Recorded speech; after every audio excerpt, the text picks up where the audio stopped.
All right, everybody, welcome to Keyword Crypto, the podcast about trying to remain skeptical in this space because there's so much shady stuff going on.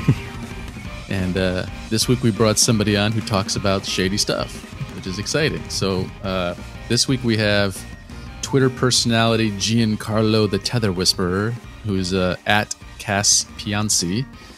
And welcome to the show, Cass. Thank you guys for having me. I appreciate you bothering to have me on.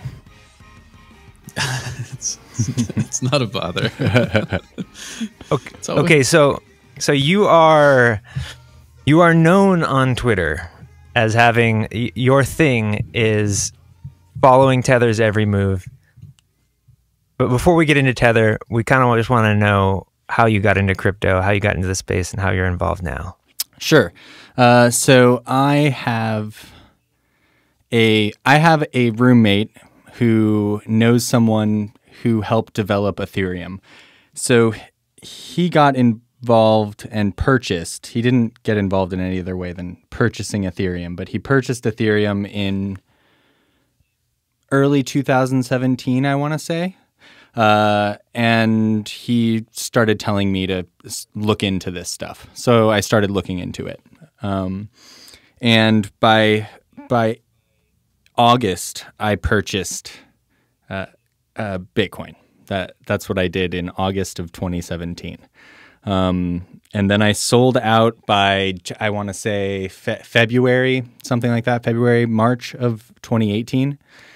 So I bought before the prime of the bubble and sold slightly after it had popped. So I didn't really lose or make any money from crypto. Okay, nice. So, I mean, you got it okay. You were lucky. At the same time, I didn't buy early enough to feel proud and make money, and I didn't sell the top, and I didn't buy the dip at 3,200 or whatever. So yeah, that was a hard one to really time the bottom on that one, just because I felt like so many people were calling the 2000s that I don't think anybody really had a lot of faith in buying 3,500. Yeah. So Cass, did you decide? I mean, like, was that a deliberate decision? You were like, I'm not going to buy back in. Were you not interested in investing in Bitcoin at that point, or? So I remain uninterested in purchasing any cryptocurrency right now, and the main reason, obviously, is because I feel like most of the control of the market is by a few parties. Mainly having to do with Tether and Bitfinex, but a few others as well. And I don't feel comfortable with the risk that would be needed to jump back into this market. All right. So when did this skepticism start? When did it start brewing? So in November and December of 2017, I stumbled upon Bitfinex's Twitter account, and I stumbled upon his Medium writing, and I realized that there was nobody really watching Tether as much as Bitfinex. Everybody was concerned with the trading going on at Bitfinex and the spoofing and the wash trading and all the BS going on there, and no one was keeping an eye on the Tether reserves as much and keeping an eye on all the things that they were doing. So I decided to take that mantle. Just why not? So really fast, for people who don't know, on Twitter there is a personality named Bitfinex, like apostrophe D, and he, for like a solid year, 6 months to a year, he was just a major advocate for bringing down Bitfinex. At every step of the way, more than a year, yeah, more than a year. At every step of the way, every single step they took, he was there saying, "What about this? What about this? What about this? What about this?" And he was bringing all this information to the forefront about the things Cass just said, but also about the idea that we did an episode on like 6 months ago about the idea that Bitfinex was taking the money that they were getting and they were just buying Bitcoin with it, and then it would go up. And this idea of like, I can't explain it as well as JJ did, or maybe as you can, Cass. But so why don't you explain what Bitfinex was really kind of going after in his thing? So just to like give, because we try to assume that people come to this podcast and don't really know, and that aren't on Twitter like we are. So like we know all this stuff as secondhand. Yeah. But most people don't have any clue what we're talking about when we just throw out names like that. So I'd love if you can go into what like his main concern with Tether was and why you gravitated towards that so much. Sure. I think I think his main concern wasn't so much Tether as Bitfinex, and the reason for his concern with Bitfinex, I mean Tether and Bitfinex are the same, but his concern was with Bitfinex, and that was because Bitfinex was hacked for 175,000 Bitcoins, something like that. They were hacked for a lot of Bitcoins. And their solution to being hacked for all of those Bitcoins was to give their customer base a 36% haircut and tokenize their kind of ownership of the company, kind of give them equity in the company. And they bought back all the equity from their shareholders, but there's still some shareholders who remain. And there's a lot of iffy, weird stuff, and no one knows what the books are about, and nobody knows how any of it actually played out or worked. They lost banking in the process. They had all sorts of problems that have never really been followed up on. And that's what Bitfinex was calling attention to. And I wanted to delve further into how Tether was playing a role. And so what did you find out? A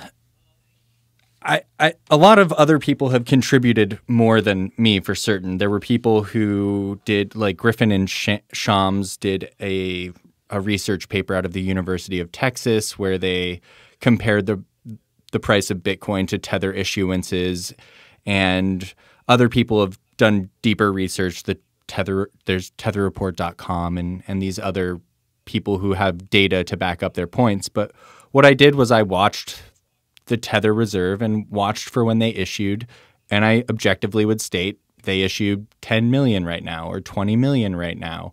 And you could follow the charts and decide if there was any correlation or causation or anything like that.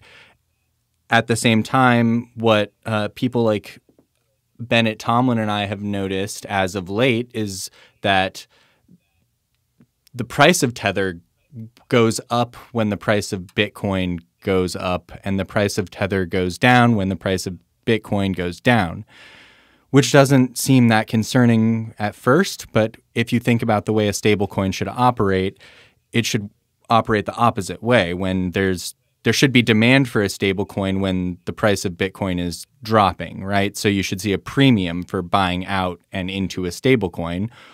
Or if the price of Bitcoin is going up, you should see things like USDT or USDC trading at a discount. Alternatively, the other argument is that you shouldn't really see any market variation at all because these are supposed to be stable coins and they're supposed to be worth $1. So why don't we start with how Tether says it functions on the Omni blockchain, which is basically every time somebody buys a Tether, then a physical dollar is put into a vault or whatever, right? That's like the idea behind Tether. And that $1 is redeemable on some planet somewhere or whatever. I've never actually met anyone who's ever redeemed a Tether, something like that. That's the basis for it. And that's how it exists. And apparently it should be auditable. There should be somebody, a third party, to come along and say, yes, I've counted all the dollars in your vault on that island, and every time someone buys a Tether, then like they put $1 in this vault, and every time a dollar goes into that vault, a Tether needs to be created. So maybe Tethers need to be printed, quote unquote printed, or they need to be burned, right? If they get sold or if they get redeemed, right. So right off the bat, we need to trust that this system is actually working as they say. Yes, we need to believe that that's what they're doing, and that's why it's been such an important thing to get audited. Right. Not only It's pretty obvious. Yeah. Sorry. Not only is it important that you need to get that trust established, but this was actually a part of the promise that they made from the beginning, which was frequent audits. Those promises have since changed, right? So those promises went from, oh, we're going to have frequent audits to, oh, we're going to have frequent verifications to, you know what? You see what we have because we're telling you the truth. Yeah, because the last time they did an audit, didn't the audit firm quit before they gave the results? Exactly. There's been a bunch of different audits, and it seems like there's been an issue with every single attempted audit, and that's a big red flag that people just seem to ignore. And that was my initial problem with Tether. If we've been using this for over 2 years and we don't have an audit and we don't know if it's true.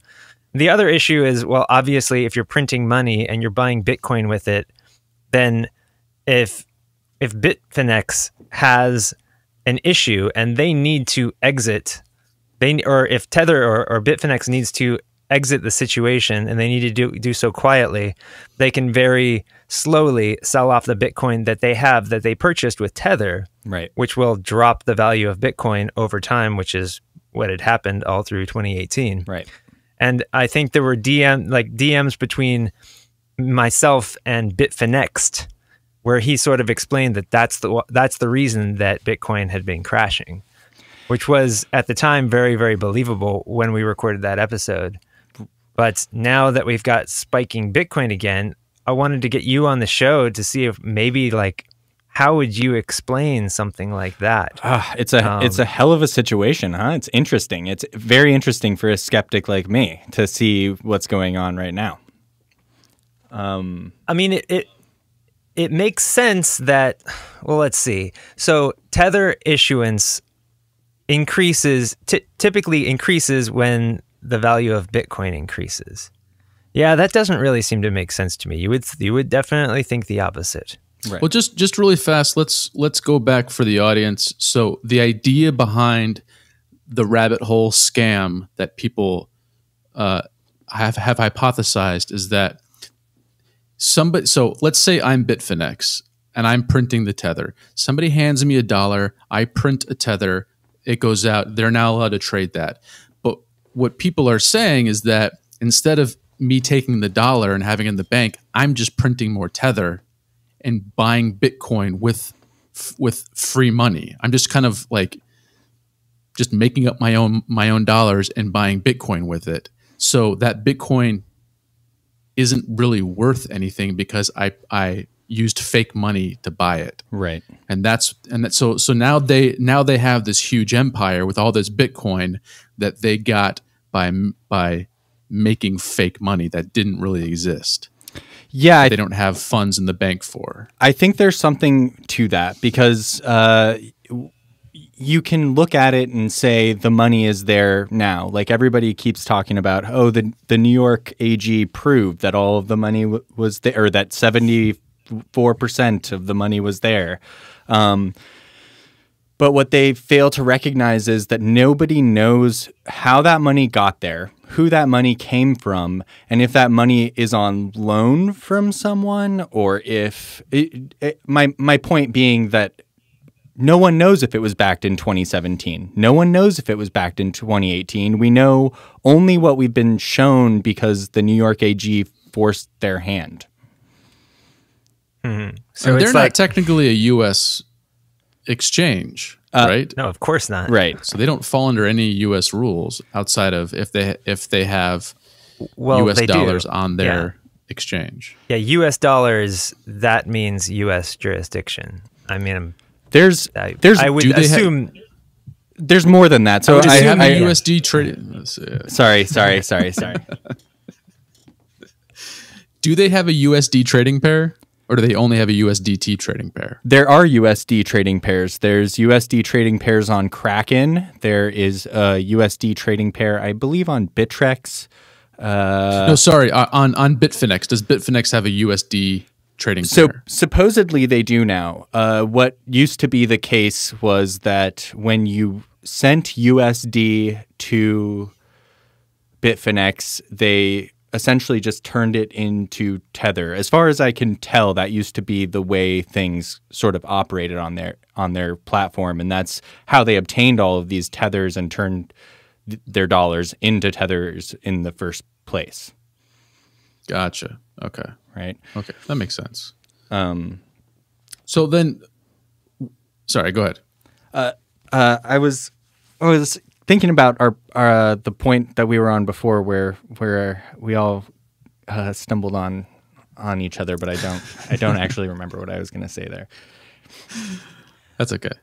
So I guess one question I have is, so Cass, one of the things that you do on Twitter is that you announce whatever Tether's doing, right? Mm-hmm. And what is your interest in this story? Is it just, why have you taken on that role? Why have you did you just decide you wanted to be a hero, or like where did that come from? No, I think there's always our own agenda, if you will. But for me, it was seeing financial fraud transpiring before my own eyes. So I got to see this kind of scam, or whatever I wanted to interpret it as. To me, it's a scam. I guess other people will say it is not. But to me, it was very outright a scam, and I got to see it unfold before my eyes. And it's led me to be very, very fascinated by fraud in every realm. I love following financial fraud. I think it's fascinating. I think that Bitfinex has made it clear that he is worried about anybody who's investing in crypto for this reason, because this could be, if there is an issue with Tether, if it turns out that they didn't actually have any money, we would see an insane crash in Bitcoin and all crypto, most likely. Mm-hmm. And we'd see a lot of people lose their money. So Bitfinex, that's always been what he said that has been his interest, is keeping people from losing their money. Same thing with Carbon Based on Twitter, at Carbon Based. His thing is that he doesn't want to see his friends and family get scammed by Tether. And I always feel like when I run into people on Twitter who are gathering followers and have a consistent output of content, I'm always kind of wanting to meet these people and talking to them like we're doing right now, and find out like how often do you do this? Is it every single day? Are you looking at Tether? Do you have certain apps that you use? Like, how do you monitor this stuff, and how much of your life does it take up? It's certainly taken up more and more of my time, and I'm lucky in that I have that time to donate to this fascination of mine. But I'm not going to try to claim any longer that it's because of some hero, like I want to save people from their mistakes, because I don't think I'm doing that anymore. I think there was maybe a time where I helped some people avoid financial reckoning, but I don't believe that concept anymore. I think anyone who wants to invest in Bitcoin is going to invest in Bitcoin. Anyone who wants to buy a Tether, they'll buy a Tether regardless of what I'm going to say about it. So I'm not trying to save anyone from themselves. I'm just here for the popcorn. I see. So most people on crypto Twitter are there because they're emotionally invested, because their money's invested. And I think they get kind of caught up in all the personalities and everything. And so it's interesting to see this kind of corner of crypto Twitter that is very anti-crypto or anti-Tether or anti-scam. And I guess at this point, Keyword Crypto, this podcast, falls into that in a very strange way. But yeah, I mean, it's definitely, we had Kyle Gibson on the show a few weeks ago, and he has always been very skeptical. In addition to being an investor, well, I guess now he's a no coiner, right? Yeah. But so you're our second angry no corner we've had on this show. Yeah, and but not so angry. I should apologize now for my behavior on Twitter. It really brings out the best of us, doesn't it? You know? It's So if anybody doesn't know, I put out, so there was some thread and I jump in and I said something, and then Cass took it the wrong way and we started kind of going at it, and then JJ comes in and he's like, guys, come on, would you please calm down? Cass is apologizing, and I'm like, well, just to put it out there, technically I wasn't like advocating for Tether, and then we're all like, okay, now we're all friends. So but that's what Twitter does, is like it brings out the alligator brain out of all of us. Twitter definitely makes people argue. But Cass, is there do you have other outlets for this, or is it pretty much just Twitter? Twitter is where you rage on Tether. Twitter is where I rage on Tether, but I am working on eventually doing a book for my own pleasure, not to try to sell a bunch, but working on a book with Bennett Tomlin on Tether, and hopefully that'll come out sometime. Nice. It's I think any way we can document that this 10 years, this 11 years, 12 years, like as we start moving forward, I think it's important, because I think there's a lot of posts and a lot of blogs and a lot of Twitter comments, but I haven't seen as much literature like breaking down the potential for scams and this and that as I think the space needs. So I'm happy to see that you're doing that, just because I don't necessarily agree with you or disagree with you on everything, but I think it's good to have as many educated, interested points as possible in this space right now, because we definitely don't want another Mt. Gox. And there were people who were clamoring about it, and people just didn't listen because they got blinded by the money. And so it's important that we don't have that again. Yeah, I think the idea that there won't be more exchange hacks and there won't be more crazy issues that we weren't expecting, you have to expect the unexpected, right? But sure, Capital One last week. Capital One's an established bank, and they got hacked. Yep. It's like, so of course it's going to happen. Yep. Well, Cass, do you feel like you are just constantly getting blocked on Twitter because you're saying things that people don't want to hear? Or do you find that you have followers that are genuinely like relying on the information that you're putting out there? I've retained a ton of blocks, so I've got a very large blockchain. I've got all the big names you can probably think of, from CZ to I don't know. Brock Pierce. I don't know, whoever you can probably name. I'm blocked by them, but I also think that I've grown and I'm not just a troll, and that I do provide some very good information from time to time. And is that you're not trying to get blocked by accounts anymore? Right? The purpose is to get information out there. It's not just a troll. Yeah, usually. Right? There's times where I go for the block. There's investors and people who I certainly don't look up to and just go and say whatever I feel like saying. And if they block me, I understand. Sometimes you got to earn that block. Earn it. Yeah, I've always wondered about that, because as a podcast, like, I prefer to stay unblocked by as many people as possible, because ouch, dude, come on, I'm right here. I can hear you. I just mean, like, it's one of those things where I feel like I don't know. It's one of those things where, like, you need to shake things up, but Twitter is supposed to be this place where we're all supposed to be having conversations together. I agree with you. I understand the journalistic stance of wanting to be able to speak to everyone and get their side of whatever story. But I also know that there's plenty of people in this space who, I don't need to be your friend, Yeah. Yeah.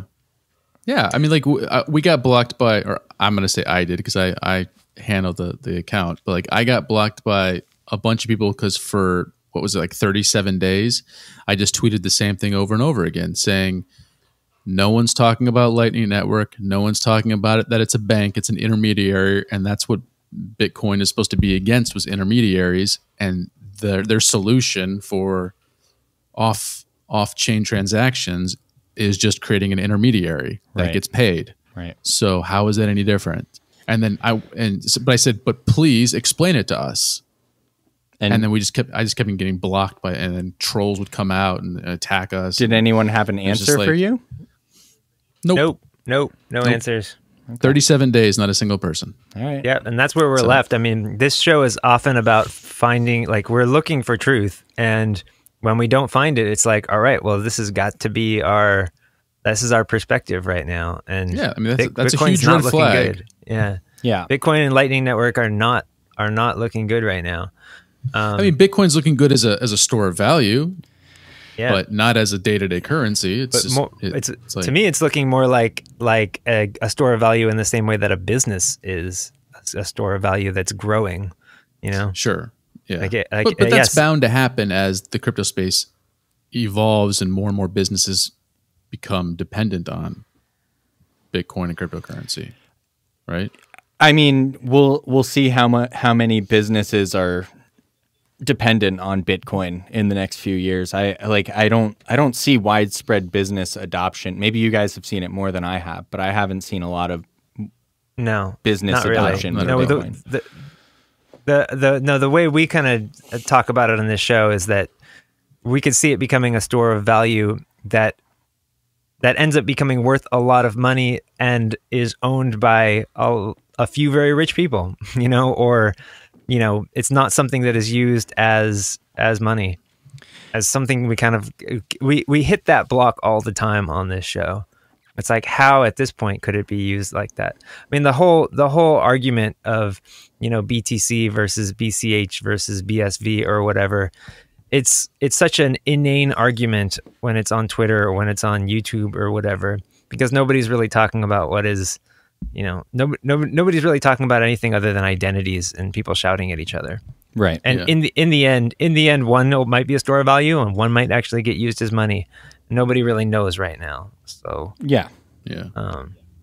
So Cass, as somebody who's skeptical of Bitcoin and Tether because of that relationship, my question for you is, if Tether collapsed tomorrow, and everybody who has who owns any Tether on an exchange, what I'm assuming they're going to do is automatically transfer it to Bitcoin.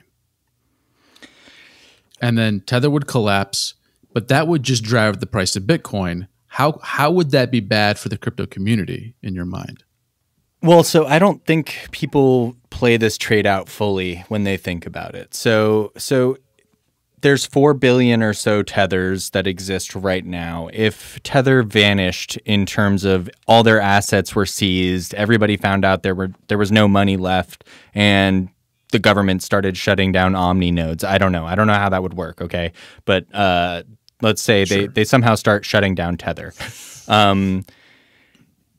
What you're going to see is an exit. So you're going to see the price of Tether start to collapse while the price of BTC increases. But the price collapse of Tether will happen very quickly. You're not going to see a price that stabilizes at like 85 cents and then collapses down to 75 and then 55 and then bounces back up. What you would see is a total collapse in price. So trying to buy out, even if you have 100 million Tether, if those Tethers are worth a penny, how much is that going to push the price of BTC up, or most altcoins for that matter? True. Okay. So you're more worried about people who are holding Tether holding a bag of worthless shit that they can't get Bitcoin for, they can't get Ethereum for, they can't get US dollars for. They're just holding this thing, kind of like what happened with BitConnect, where it went from like $2 down to 12 cents in the course of half a day. Sure. Yes. Or even faster. Yeah. Yeah. But I'm also not worried. Okay. I'm also not worried about them, to be honest with you. Like if you're holding a Tether bag at this point, good on you. Good luck. I don't know. I don't know what to say. Everything's spelled out. It's been clear for a very long time what's been going on. So, if you trust them, and apparently, Russians and Chinese people do, and there's these people doing very shady cross-border deals with Tether, more power to you. Yeah, that was announced like between Russia and China last week. That was crazy. Yeah. And they used USDT to do it. That was nuts. That sounds like I've seen capital control problems for sure to me. Yeah, I know there's always been a market in Russia for the US dollar. Oh, there is everywhere, but I know the Russian government has that. Well, then, I mean, yeah, if you're not concerned, then being the Tether whisperer on Twitter is just entertainment for you. Yeah, as you said, the popcorn. For me, it's the popcorn, and I want to see how this ends. I don't know how it's going to end. I'm not going to tell you that even as the Tether whisperer, I'm not going to tell you that I know how this is going to end. I've never seen this play out in real time, so I'm not a lawyer. I can't predict the future. So for all I know, Tether somehow finagles a way out of this and gets away scot-free. Anything is possible in this new paradigm. I don't know.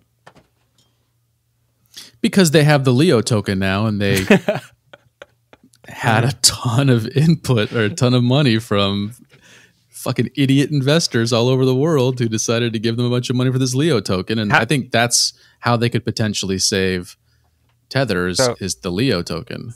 Explain the Leo token. So yeah, you do it. Do you want to go? No, please. Okay. So they decided to allow people to buy shares of their company through the Leo token. That was my understanding, and it was only open to foreign. Like if you were a U.S. investor, you couldn't do it, and so you got the Leo token. And the idea of the Leo token was it was kind of like a stock, and then a share of the company. And what their goal was, they said, is we're going to constantly be buying back the Leo token over time. So the Leo token will increase in value over time just because there's going to be less and less of them. We're going to keep buying them back. But I mean, you have to have faith in Bitfinex sticking around. And I mean, Leo is currently trading like the top 12 token on CoinMarketCap. Yeah. So it's valuable in the sense that you had a lot of foreign investors, or it could have just been themselves, all the money that they had been sitting on and hoarding, all the money that was supposed to be used for Tether. They could have just turned around and bought all their own Leo tokens with that.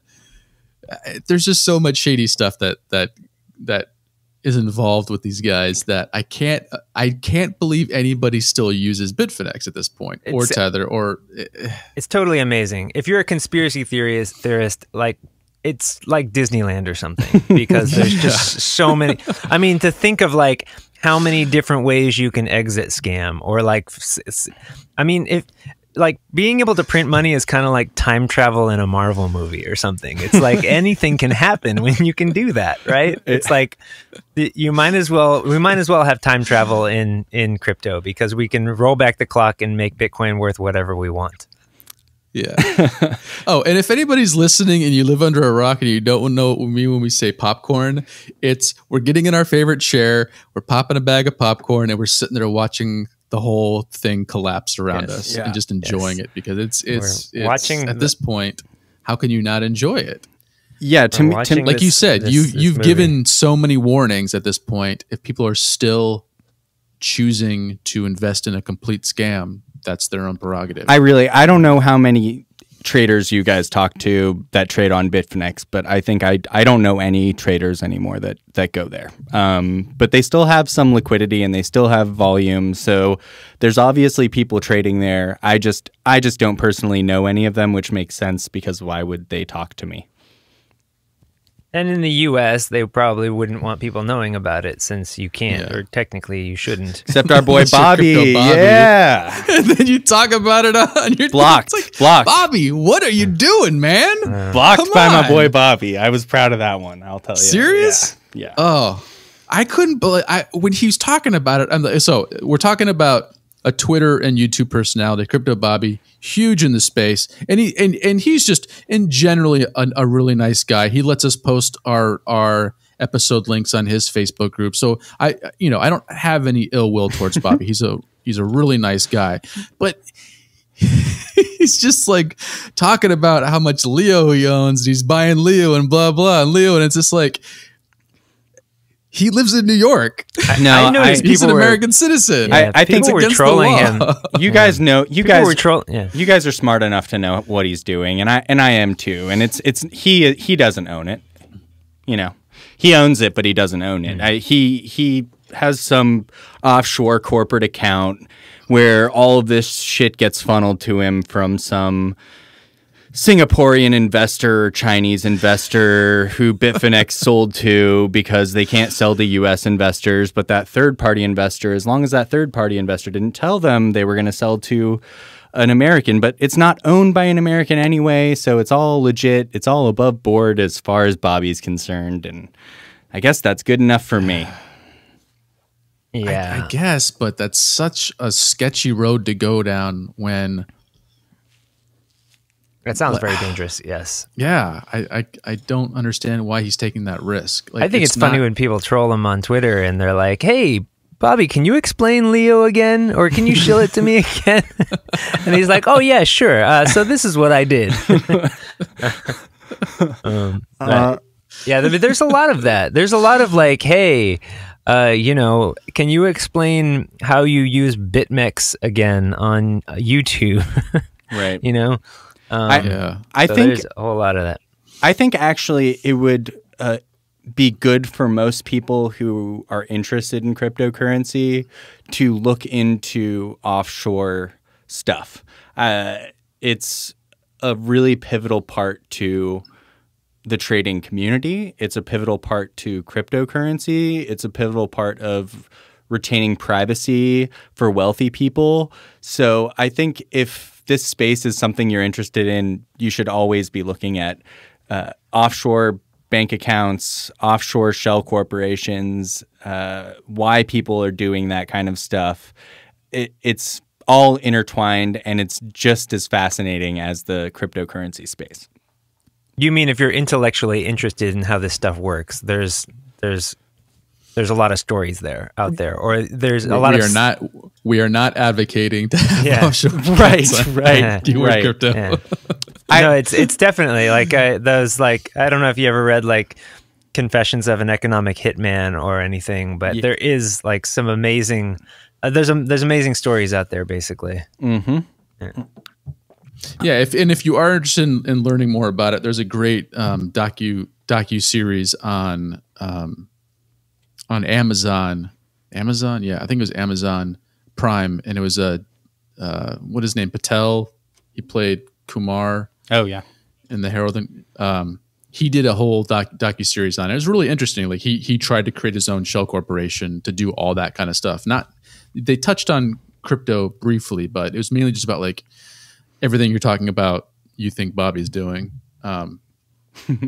It's funny that people are willing to. I think the reason why, and I think my fear is, Bobby's a nice guy. He's got a family. He's got this, and he does honestly want to help educate people about the cryptocurrency space because he's obviously really interested in excited about it. And I don't think in necessarily a shady way. I think he's just, I don't even want to say naive. I just think I think people in this space right now, since we haven't had too many visible American arrests, I think people are just like, what's going to happen? Yeah. I think people who don't believe in who believe there's jurisdictional issues with this stuff are very naive. The arm of U.S. law is long, and it's happened before. You can look up Liberty Reserve or look up BTCE. The U.S. law enforcement agencies get theirs. And that's not me endorsing U.S. law enforcement agencies. That's me telling you, watch out. They know how to get you. Yeah. of course. I I mean, mean, why? they know how to track Bitcoin. That's how they caught the Russians Right. that were helping the Trump campaign, or like inadvertently helping the Trump campaign. Yep. They just tracked the Bitcoin transaction. Oh, yeah, to me, So- an open blockchain is like, it's like a map for U.S. law enforcement. I mean, they're going to have a field day with that.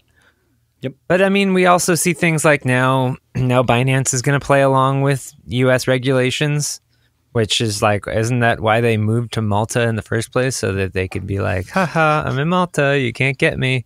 Yeah. And Yeah. and then I always thought it was weird when I would when I was new in crypto and I would log on to Bittrex, and the first thing I would see is USDT. It's like, what the hell is that? I don't want to have anything to do with that.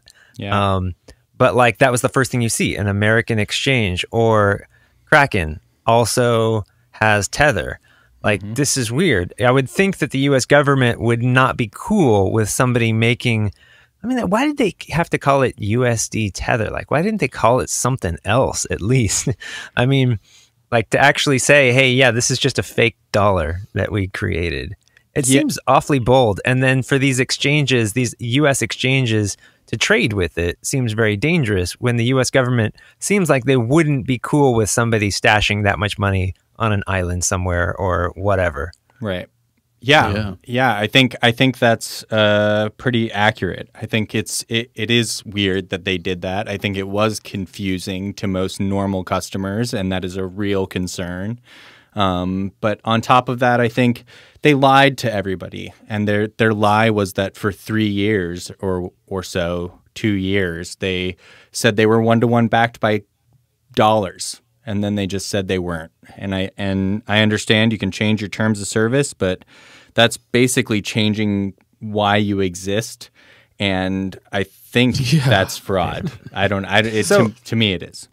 So, Cass, do you understand the Tether business model and how that business makes money? Or is the business all Bitfinex and their trading fees or whatever? Is there something else that Tether does so that they can pay for the regulation of their... I mean, are you asking me? Money? Yeah. So are you asking me what if they actually went to their terms of service and their white paper and originally what their money making model would be, or are you asking me what I think their actual money making model is? Let's do both, but let's start with the former. How is their business model supposed to work? Right. Okay. So the concept behind Tether was that you have a one-to-one backed token, and the token is only issued after a dollar has entered a full reserve bank account. After that dollar has entered that full reserve bank account, the Tether is issued, and they can be burned and utilized until they need to be returned to the company and the issued dollar handed back. So the concept was that they would be earning interest on any dollars that were placed into their full reserve bank account, and that would be enough. That would be enough to support any audits they would need to get, any employees they would need to have, and hopefully, I suppose that would be enough. There was also a 20 basis point trading fee associated with Tether, but that was only for exchanges dealing directly with Tether, which was only Bitfinex for years. So the only company paying Tether was Bitfinex, and Bitfinex was Tether. So that didn't make sense. Essentially, their only business model was to make money off of full reserve bank account interest. Bear in mind, guys, that there is no such thing as a full reserve bank account. I also don't understand exactly where the interest would come from if they're just a pile of cash. Like what? Like are they doing so other if I banking? have my money in the bank, I collect a small amount of interest on it. Yeah, because they're investing your money. Yes, but that's because they're earning interest because they're actually investing. Exactly, because they're a fractional reserve bank. Because they're a fractional reserve bank, so they're taking out your money. They're taking 90% of your money, and they're loaning it out to other people with the idea being that you get to see a small percentage of those loans that worked out, right? But the idea behind Tether is that it's supposed to be in a full reserve bank account, a concept that does not exist in reality, and they would be getting interest off of that full reserve bank account. In reality, what they were doing was There's no interest. Yeah, in reality, they were at a not real bank account, an international financial entity called Noble Bank that was located in Puerto Rico and started by Brock Pierce, which Tether was started by Brock Pierce as well. So these two entities were working together to fund Tether, keep Tether funded, at least to a certain degree. How do I think they actually make money, though? I think they loan Tether out. That's what I think they do. I think they loan Tether out. Wait, a full reserve bank account can't earn through interest. That's because how could it? Because the whole purpose of a bank is I loan you money, you use it to stuff, and then you pay me interest. There's something that we're not missing there. There's something that we're missing there, because obviously that can't be Tether's business model, because everyone would be able to see past that. So again, there was a 20 basis point fee that was associated with any exchange that would be trading with them. But when that 20 basis point fee was established, the only exchange trading with Tether was Bitfinex. Bitfinex was Tether. So that 20 basis point fee was only Bitfinex paying into Tether, and that was only when Tethers were issued. So that business model, even with that basis point, at best you're talking about a loss leader, essentially. So if you're listening to this, find us on Twitter right now if you have facts about Tether, or if you've recently read their white paper, and if it explains in there what the business model is, we need to know what it is, because otherwise I don't understand how Tether, which is supposed to be an independent business from Bitfinex, we don't understand how it makes money. And the fact that Brock Pierce owns it and Noble Bank, if that's not a huge red flag and shady as hell. Now, let's talk about Brock Pierce for a second, because we just kind of glossed over that. What the hell does Brock Pierce have to do with Tether? Because that's the first time I've heard that. Brock Pierce founded Tether. He helped start Tether, him and a guy named Craig Sellers and a guy named Reeve Collins. It was three dudes in Santa Monica started Tether, and this is independent from Bitfinex, or yes, and then they were purchased by Bitfinex without anyone knowing, without Bitfinex telling anyone, and then Bitfinex started and Tether, I guess just Tether. Tether started working with Noble Bank, which was founded by Brock Pierce as well. Oh man. If we find out that Brock Pierce is really worth nothing and he's just been stealing everyone's money, oh God, dude, that's going to be crazy. Have you seen that Brock Pierce quote? Which one? Which one? Yeah. It's check out my unicorn wedding. That one. It's I don't think about money. When I need money, I make a token. Oh God, dude. Well, yeah, a lot of people said that in 2017, right? Yeah. He's just admitting that he's creating money on a thin air. That's the first time I've heard that. So you're saying that Tether was created and then eventually shacked up with Bitfinex. It was two separate entities at one point, because now it's believed that they are owned and operated by the same people, right? Yes. Or am I wrong? Yes. Correct. Yeah, it's not believed. They actually do own it. They've admitted to it. But they bought it. They bought the operation. I don't understand what they're buying if it's a company that makes no profit but still operates. This is where this shit really starts to fall apart for me. It's like, you don't have companies that just continue operating without profit unless they're illegal criminal organizations. Yeah, I mean, I think just reading the Tether website, if I have it, do I have it called up? Let me see if I have it called up. I do. So if you look at the Tether website, I wish we had a Tether fan on the show right now too, but I don't think they exist. I mean, they're just people who are shorting Bitcoin. Those are the only Tether fans. No, there's certainly people out there who will defend Tether. I could name them. There's people who I really don't like, and there's people who I really do like who probably wouldn't go on a podcast, who are very intelligent and love Tether.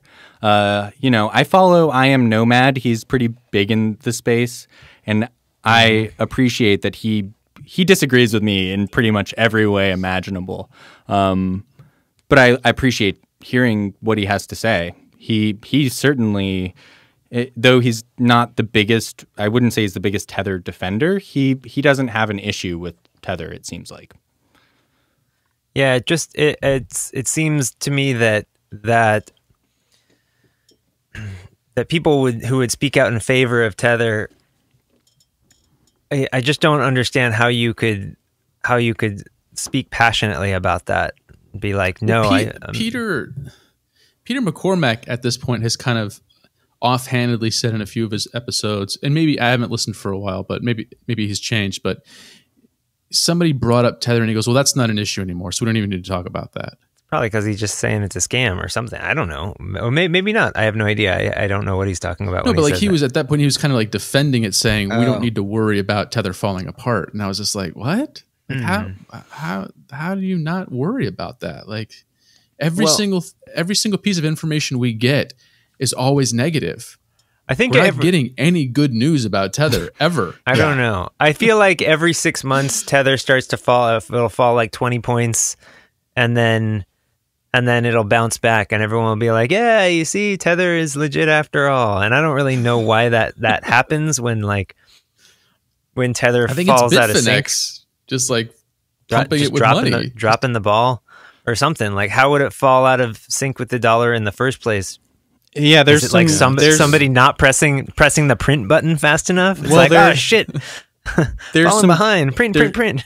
There's some debate about that in regard to the possibility that there's arbitragers, as they're called, who purposely want the price to go down to that level because it actually helps. It actually helps Bitfinex, and it actually helps Tether, because if you can dump a stable coin and you can bring it back to $1, you just made a bunch of free money. You just made 15% in 2 days or something like that, which is fantastic. And they're the ones buying back their token at 84 cents. Of course. And then that's selling it back again at $1. That just goes into the bucket of conspiracy theory goodness right there. It's exactly. None of this is provable. This is the issue, and that's the thing, right? And I'm baked in conspiracy theorist and nutcase, and I understand why I'm spun that way, but the fact of the matter is that we don't have any real numbers. We've never seen any books. We don't know who's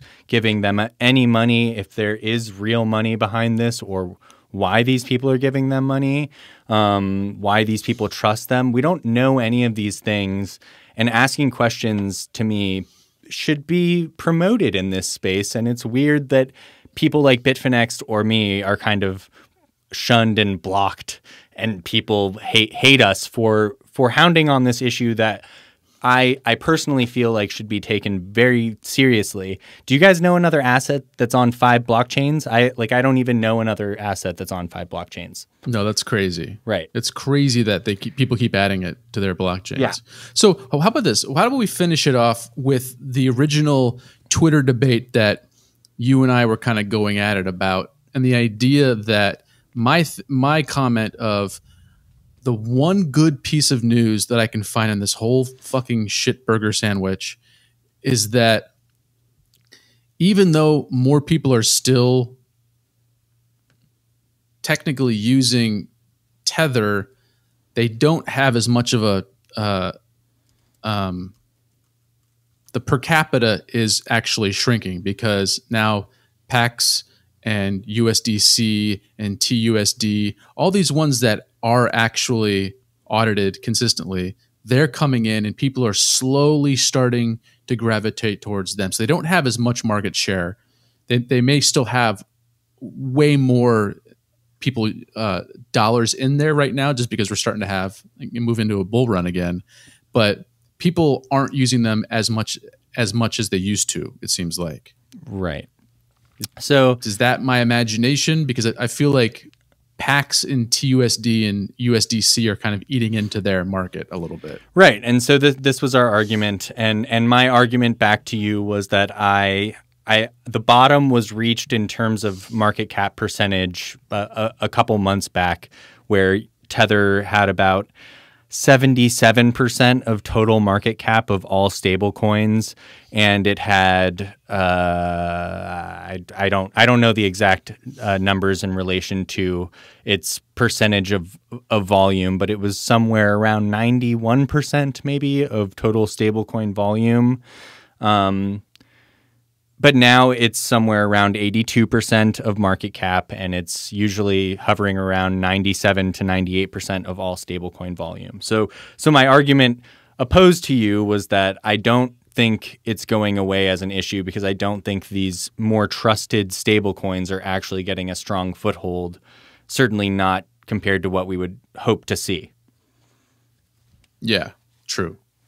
And small, educated people like me and JJ we're gravitating away from USDT and using those other ones. And the liquidity wasn't there, but at certain points it just wasn't worth it to take the risk. I'd much rather have less liquidity than be in a potential bag holder of nothing. Oh yeah. So, I mean, just because the liquidity is low doesn't mean that you can you can still sell. Right. So you can redeem, right? You can. The idea would be that you could redeem a Pax coin or a Paxos coin or a USD coin, right? But you probably, unless you have $100,000 sitting around, you probably can't redeem a Tether. And if a Tether decreases in value, you're screwed. But I do see your point insofar as Tether has stopped printing, and I don't know what's going on. I've heard people say, like, this means a burn is incoming. This means the New York AG has something and something's going to happen. I don't know what is going on, but we have seen stops of printing before, and then subsequent burns, and then major prints again. So maybe that's what's happening. I don't know. you don't know how quickly they're supposed to print or burn when there's. I mean, is there a schedule for that kind of thing? They have a. No, but what you'll notice is if you guys go to like coin market cap or whatever you want, I don't know, there's a open market cap, I guess, is the one that takes out the wash trading, last I heard. But if you go to these sites, you'll see that Tether's market cap overall has exponentially increased, period. So the idea that any of this has stopped it from doing what it does best, which is printing money out of who knows where, is absurd. I don't know. They've printed 2 billion Tethers since April. So, God damn. Oh, cool. Well, I feel like we're gonna have some more questions soon, and probably want to talk to you again. You have a lot of detailed understanding of this stuff that we don't. So it's actually really great to have you on the show. Well, I can talk forever, so it's nice to be interviewed by people who are willing to listen to my ramblings. Totally. Well, I mean, it's good for everybody to, at least, even if you don't agree with what you heard tonight, it's good to at least have it on your radar, because if it turns out to be true, you don't want to be left holding a bag of Tether that's worth nothing. Right. Yeah, and if you why don't take that risk? If you don't agree with what we're talking about, then ask yourself why you don't agree. Like, is there a dog in the race for you, or do you just really want your Tethers to be worth something, and why are you holding them anyway when there's other options? Do you have some amazing information? Do you have some amazing information that you want to share with me and JJ? Have you redeemed your Tether? I would honestly love to hear Weird Planet. I would honestly love that. I would love if you guys could get someone who's redeemed a Tether on to talk about what the redemption process was like, and if you could get someone who could defend Tether in a proper way, I would also love to hear that. I would love to hear someone refute the things I've said in a reasonable manner, because I want to hear that stuff. Honestly, I really do. So do we. So do we. So there you have it, Tether lovers. Yeah, Tether fans. They're just people that understand it a little bit. Come on. You don't hear anything about the Omni blockchain. Let's get some Omni fans on the show. I don't even know what that is. What is that? That's the block. That's Tether's blockchain. That's what it was built upon. Oh my God. So. God. I don't know. Are there other tokens on Omni? There's got to be some. Oh yeah, I mean, yeah. they might be dead. Yeah. There's something called MadeSafe. There's an Omni token. I mean, there's MadeSafe is MadeSafe. Yeah, MadeSafe. That's an old OG coin. Yeah. Well, I That's mean, on Omni. I didn't know all that. your favorite shit coins were on Omni before Ethereum because, or I mean, like all shit coins that were real shit coins before were on Omni. There was no Ethereum, so Omni Right, was I the see. real Gotcha. real Yeah. Ethereum. So yeah. Okay. Well, maybe we need to have you back on to talk about what Omni is, because yeah. Yeah, Same that'd be a people who whole- founded whole Omni, other by the way, podcast. founded Tether and Noble Bank, and like these are all the Oh, same. you mean Brock Pierce? Brock Pierce and Brock he Pierce and founded Craig Omni? Brock Pierce. Pierce and Craig Wow. Sellers were both a part of Omni, as far as I remember. Yeah, Craig Sellers was. Oh my god. But has Peter McCormick interviewed Sellers? I I don't wonder. think I feel like he I don't- didn't he do it for the Mount Gox thing? Maybe. I don't think he That interviewed would have been part of that Sellers. story. I don't think he interviewed Sellers, but he Okay. has gotten some Tether. He interviewed Phil Potter. That's who he interviewed, who was the former CSO of Tether. But yeah, there's so much nonsense about this. I don't want to go on forever. It's, That's what we do on podcasts. We go on forever about nonsense. We'll have you on. We'll have you on again, and we'll talk about that whole corridor because, like you said, we can go on. We can talk about this for hours. So I literally But this went is to a great Hong place to stop Kong it. I literally went to Hong Kong to go to their offices and see these guys and try to find them. Like this. This Really? was like this was. Holy Oh shit. man, we should have done that story. I guess next time we gotta hear your story of going to Hong Kong. I know. I would love to Yeah, tell we'll you have guys you my on like in China- a month, and we'll. Okay, all right. Yeah. You got So how can people find you? at Caspiancey, Caspiancey on Twitter. And then you're coming out with a book. Do you have a timeline on that, or you're just in the early stages of it? Early stages, probably a few chapters in at this point, so a long ways out. Okay. And there's no resolution to Twitter yet. It's no good unless I get a resolution. and this is like True. all for the love of the game, or all for the love of the popcorn, basically. Yes. Yeah, you're not getting paid for this in any way, right? No, that I can promise you. I have no horse in this race. I'm just enjoying it. This is your fucking hobby. This is your kink. So You're gonna, pathetic. some out there playing golf. You're chasing down scammers in Hong Kong. This is borderline BDSM because you take such a beating on Twitter. Yeah, exactly. You love it. All right. Okay. And Thanks, with guys. that, I appreciate it. call it a night. All right. Yeah. Thanks for coming on. Thanks, everyone. We're signing off now.